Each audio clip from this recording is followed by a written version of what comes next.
All right, everybody. So we are back on Rock Titan Live. I've got a phenomenal guest with us right now. Really looking forward to talking to him. You can see him on the screen right now. We have got the man, Toby from Wayward Sons. And Toby, you got a sophomore album coming out in just a couple days, yeah?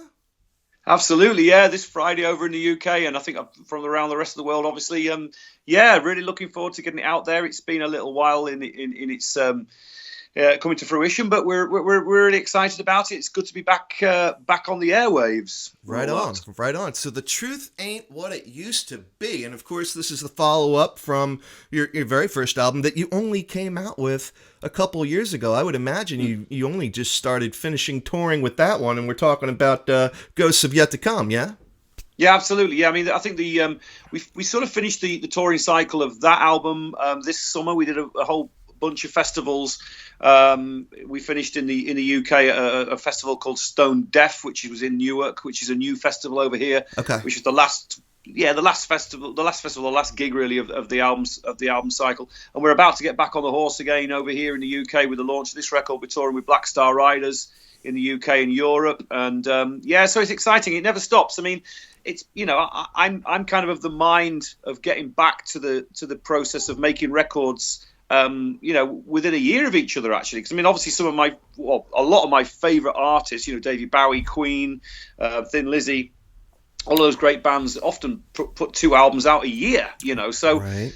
Not that I'm going to be able to get, I don't know whether we're ever going to be able to return to that, but certainly I sort of find the whole waiting for 2 years or 2.5 years for an album to come out sort of a little too long. So it's been 2 years since the release of Ghosts Are Yet to Come. So we're happy to get this one out. But I'm hoping that the third album, which we're already halfway recording, believe it or not. I know. I must be mad. I know. But we're already halfway through that, and I'm hoping I can get that record out. At least, if not within a year, as close to a year apart as I possibly can, because I just want to keep going, and I want the story to keep evolving, Scott. And it's one of those things where I think if in this day and age, everything being so instant, and everyone will be able to, listen to a track for 2 seconds and then move on to the next one and all the rest of it, I'd like to try and slow it down a little bit and get people to just take part in the record and enjoy that record, but then always be something new coming along and keep the story rolling, Man, I'll tell you what. I mean, again, everybody, we are here with Toby Jepson, and we are talking The Truth Ain't What It Used to Be. Now, you just said you weren't going to be putting out 2 albums a year, but you're already talking about your third album. You're halfway through it. It's like you're contradicting yourself already, Toby. No, what I mean is it took us 2 years to get this record out after Ghosts Yet to Come, and I sort of said to the label, I'd like to sort of, the third album to come out, a year after this record. That's what I really mean, is that I would like to speed up the release process. So we get back to that old-fashioned journey of, the album cycle being taking a year or so, and then a new album comes out, and you can just continue the journey, And but anyway, we're on this record, and we're excited, Very cool. I really hope people like it. Right on.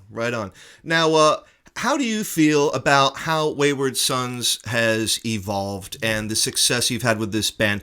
Because I know that, we were talking a little while ago before we formally kicked things off about, Little Angels, and you had some mad commercial success with that.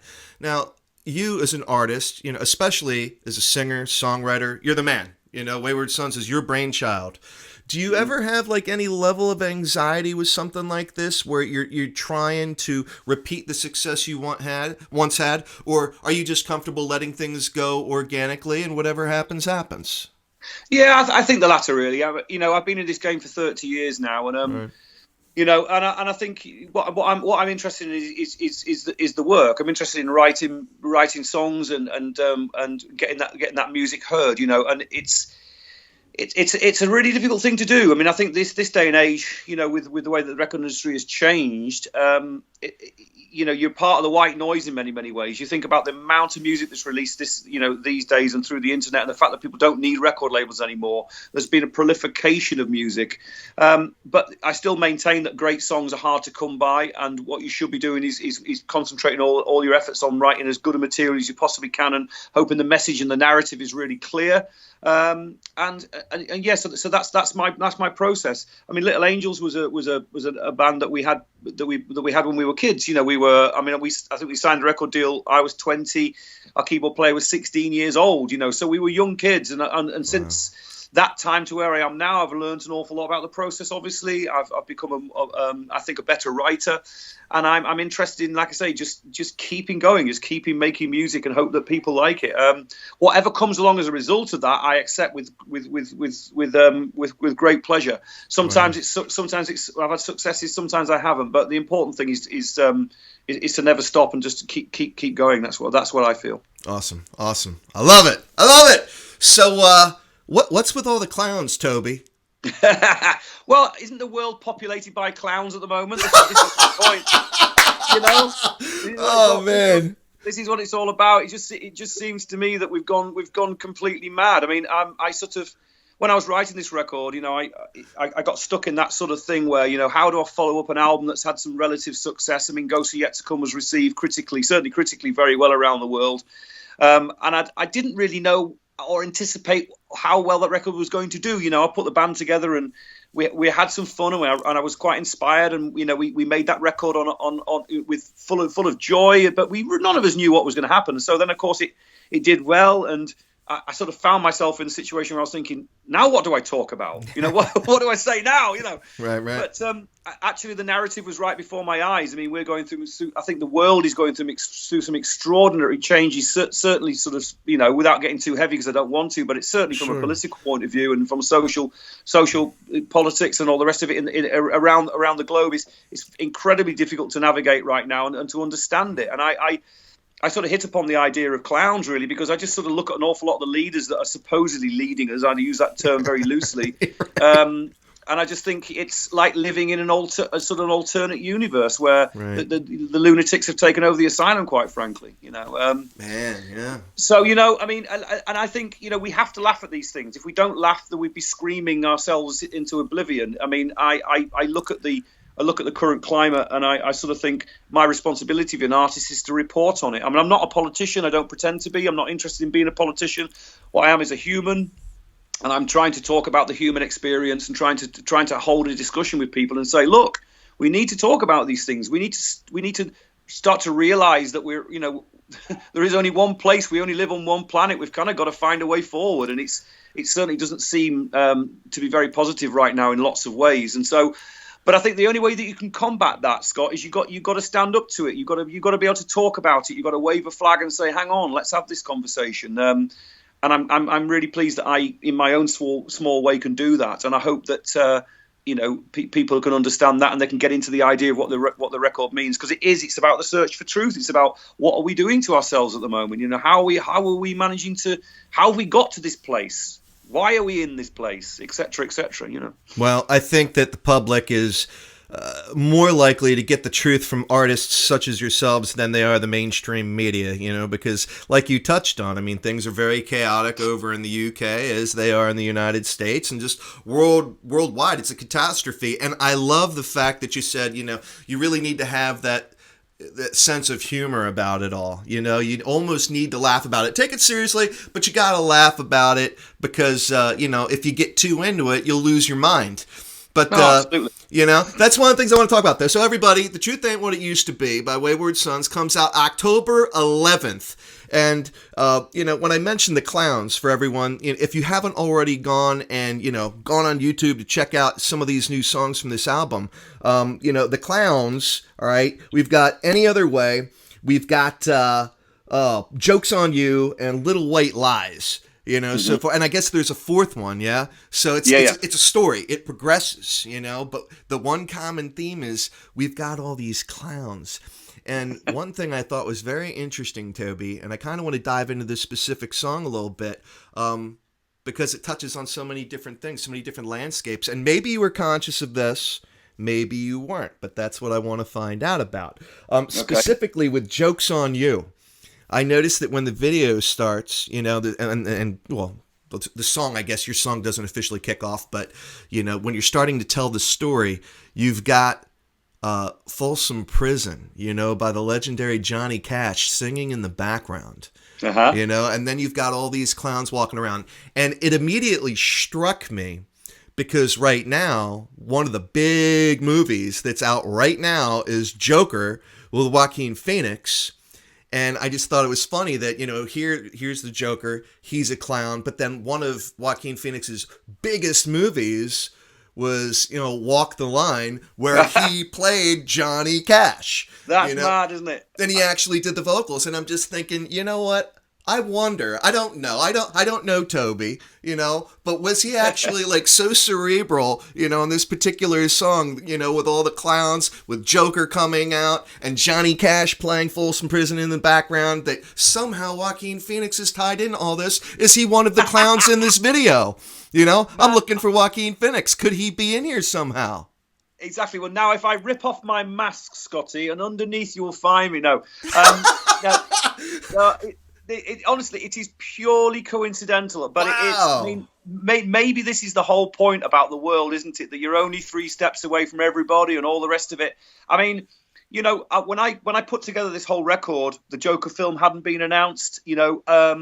We've always used Folsom City Blues as a walk-on for Wayward Sons. Because we're all massive Johnny Cash fans, and Johnny Cash, in many ways, is one of the pivotal artists, the US artists that used music and his art as a kind of protest. Mm-hmm. And I think I grew up with that San Quentin record and all the rest of it, and my dad used to play Johnny Cash all the time, so he's always been present in my life. And so it kind of was. It's a bit of a tongue-in-cheek sort of, like, I don't know, love story for us, really. The love of Johnny Cash, and so these things are unconnected in terms of what's happening now. But that's what's crazily cool about it. Isn't that wild? Did you ever even think about any of that, or am I the first person that brought this up? Isn't that amazing how they all connect?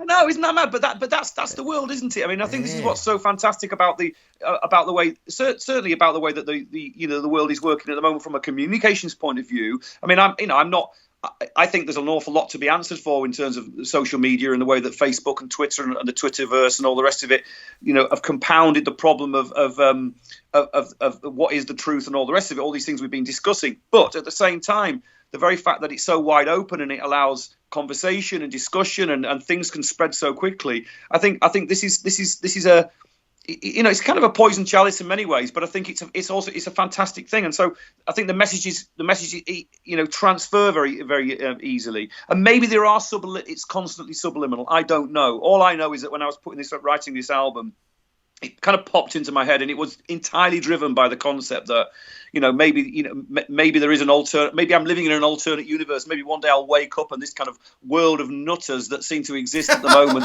You'll be a hatter, exactly, hatter. Right. Yeah.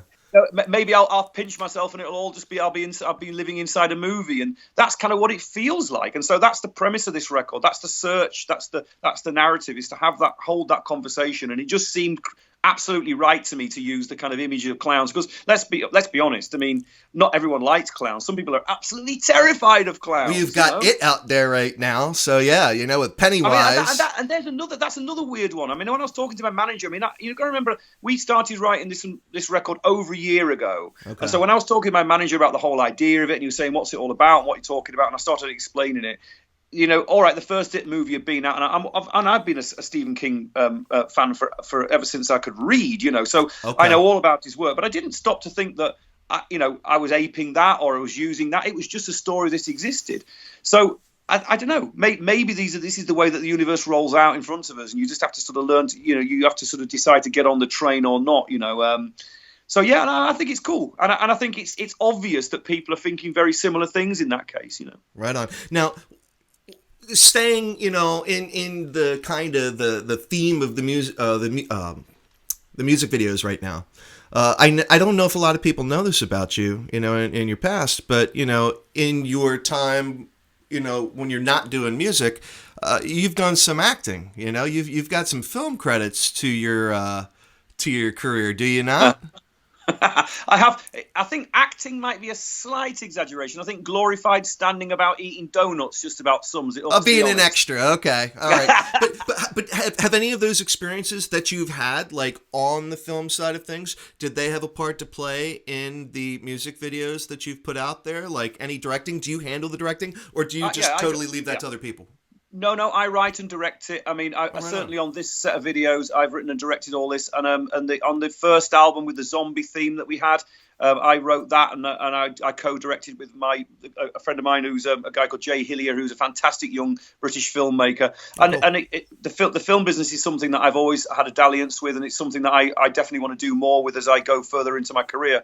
Very cool. So yes, I mean, I spent about 3 years working in the film business in between music projects. I worked on Gladiator, the Ridley Scott film, Right, and right, yeah. yeah, and all kinds of things. The last job I did was on the Band of Brothers, which was a World War II Yeah. Steven Spielberg, if you remember that. Sure, yeah. Yeah, so I worked on that, and it's the film business has been kind of almost like parallel in my life.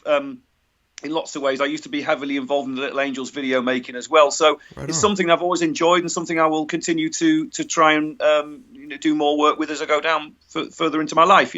I love it. I love it. So, moving on to other topics, but in the meantime, everybody, again, we are here with Toby Jepson, That's frontman of Wayward Sons. They got their brand new album, The Truth Ain't What It Used to Be, coming out October 11th. So, I want to talk a little bit about touring, like some of the things you have going on, because I know in the past you have played with a number of artists. I mean, the number of collaborations, the people that you've toured with, it's a pretty awesome list. A couple people I want to touch on specifically because they're near and dear to Rock Titan's heart. But, UFO, I know that you had a chance to go out with them. We're good friends with Vinnie Moore, who is now hitting the tour trail with UFO again. And then one of the big things, and I kind of want to touch on some other things, Saxon, because I know Biff Byford, you and he are mates, yeah? And, Yeah, and he had a, kind of a health scare not too long ago, huh? Yeah, poor old, yeah, and he went through a heart operation, which he's now he's now recuperating at home. But yeah, I mean, Biff's a great guy. He's been a very big supporter of mine. I mean, I co-produced one of the Saxon records a few years ago. Right. Was that Call to Thunderbolt Arms. or which? No, it's Call to Arms I did, which Okay. is probably about 4 albums back, I think. Oh, now, or right on, 5 right albums on. back. Yeah. And that, me and Biff have been friends for years, and he was a big hero of mine when I was a kid, and so to end up working with Biff was something extraordinary, let me tell you. And we've just been mates, and he was the first guy to come out and support Wayward Sons in lots of ways, and cool. he asked us to open for the band on the part of the European tour last year. Very cool. On the Thunderbolt record, and it's just a joy. And yeah, he's been poorly, but Biff's almost like a sort of English oak. He's stronger than most. We had a good chat. And I know what he looks at life in a very real, very real perspective. He does. Because I know that the last time we talked, it was actually very shortly after Lemmy had passed. And I know that he and Lemmy were close. So it's just like, Biff, like, do you ever think about your own mortality now? Not that you're old, but do you think about things because you've been, doing this for so long, Does it make you think about things any different? And straight up, he was just like, no. When the bullet's got your name on it, the bullet's got your name on it, I mean, you just do what you do. You live life the way you want to live it. But at the same time, I'm thinking, are there any bucket list items that you'd like to check off? Is there anything that you haven't done where, if you had your druthers, if it was your choice, is there anything that you'd regret if you didn't get to do it? And, so I do kind of want to touch on that because another legend that we just lost, I'm curious, did you ever have any interaction? Did you ever meet Ginger Baker, who just passed? Sadly, I didn't meet Ginger at all. But, obviously a huge fan. And I think, we're in that period of time now, aren't we, where, the greats, the real greats, the ones that we've all been living with all of our lives, even if you sort of came into, like with me, when I was a kid, I grew up with Queen and I grew up with obviously Zeppelin, but even Zeppelin were sort of over by the time I was sort of like not even 10 years old, sort of thing. So these enormous sort of characters in the rock and roll business inevitably because it's generally the first generation, really, in lots of ways, wasn't it? Are all coming to their old age, and so we're starting to see an awful lot of the old guard passing away, and this is just an inevitability. Sure. But it doesn't make it any easier to deal with, does it? Because we're seeing our heroes disappear into mythology, really now. I mean, I work with Fast Eddie Clarke from Motorhead for years, and You know, I was sang in a reinvented version of Fastway for years when Eddie got back on the horse, and I worked very closely with Eddie and made a record with him, and you know, and hung out with him, and you know, sadly Eddie passed away, you know, 18 months or so ago, and it's been. Yeah. You know, and it wasn't long after Lemmy had gone. It wasn't long after Filthy Phil had gone, and you know, and these are the guys that created this business for us. You know, right. But I think at the end of the day, what you've got to look at it, you just got to go, well, you know what, that legacy is going to live on forever. That music's going to continue to inform us. We're never going to forget it because it was so potent.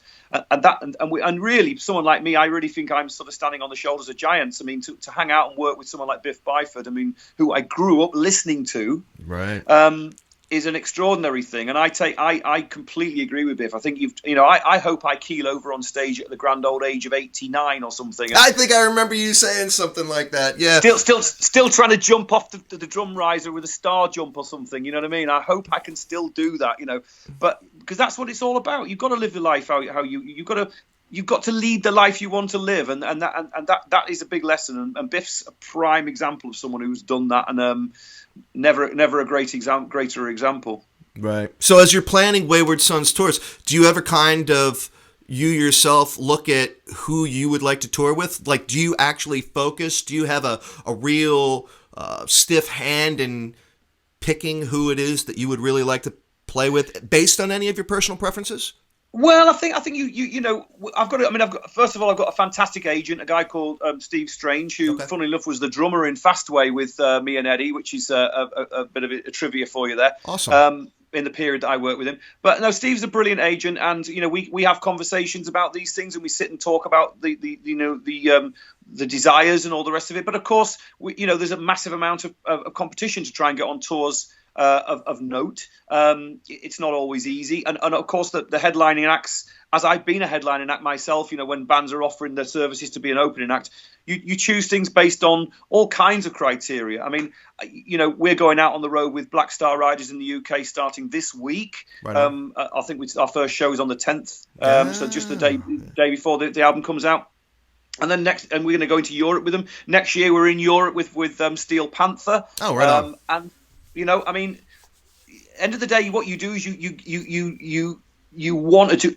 Well, I just want to tour as much as I possibly can, and to get this band in front of as bigger audiences as possible.